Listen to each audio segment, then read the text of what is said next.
Move the sender unit off the uh, right hand side of my Toyota Alpha 2003. It's located behind the wheel, which is the driver's side rear wheel. So you have to pop that wheel off. Now, as you can see, I've opened it up and it's got, you can see it's nice and clean inside. I thought it might be dirty, it might be a problem with the connectors. But you can see the little circuit, you see the three little springs. So now you can see me just moving that arm, and as I move that arm, you'll have noticed it just rotates around. So that means the arm is functional and it's able to rotate around. Okay, that arm is moves with the car's axle and tells the lights at the front whether they need to be raised or lowered. Now this is the connector here, which I sprayed some electrical cleaner into it and just let that dry out, and that connects onto the one on the body of the car, and again spray that one as well and allow it to dry out.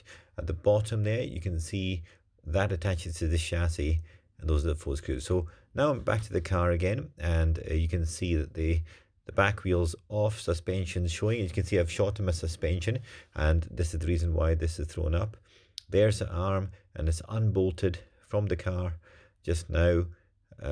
So there you can see this is where I removed it. I press that and that unclips there, and you've got bolt there and bolt there, both 10 millimeters, lifts out, and there's a 10 millimeter bolt nut there and a nut on that side. So use a spanner on the far away side just to hold that, and then use a socket over here, and that will rotate out, okay, and that releases that whole mechanism. So you can see how I got the unit out.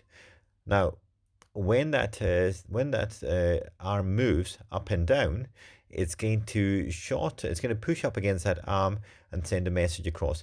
Now if it's out with the range, then it's just going to send an error light up. The way I tested was I disconnected it, put the engine on, and moved it up and down to find out what the range is. When it goes out of its range, it gives an error sign.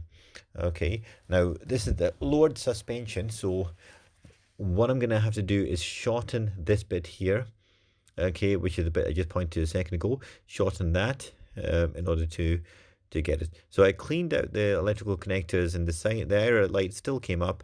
So, but let's have done it, which is great. It could have been that, but it's not. We're still getting the error light, so it's come definitely down to the suspension being shorter.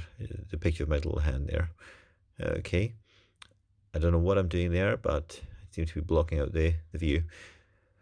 So we're just waiting for some more action. As you can gather, I've recorded this audio file after the event. So that's a good video showing the position of the where the arm should be. Okay, now again you can see a little nut there, and that's one you use the socket on. Is at the bottom there. You use the socket on that one, and behind that you use the spanner. And it's the same as the one at the top, spanner. But now look at those three nuts on the long pole. Okay, that's the bottom nut. The middle nut you hold on to, and you'll loosen off the bottom nut, okay, in order to make it tighter, and then you unbolt the whole thing, unbolt the bottom section, rotate it round, and you'll see what I mean. It basically makes the whole element shorter.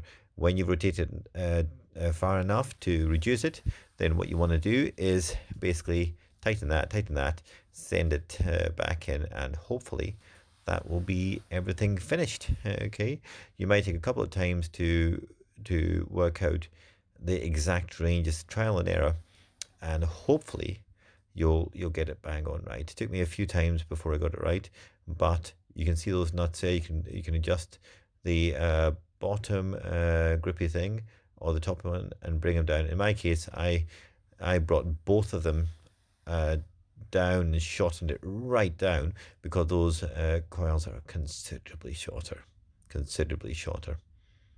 Okay, so that's how you fix this sender unit. As I said, if the light goes off when you with the sender disconnected from the axle, when you move it up and down, then you know that it's going to be working, and that's just a length issue. Okay, if it's not recording, then you've got another issue. It could be electrical, as we said, or it could be that there's no mechanical movement of that sender. Now, when I opened up the electrical connector, you'll notice there were two, the little electrical aspect, you'll notice there were two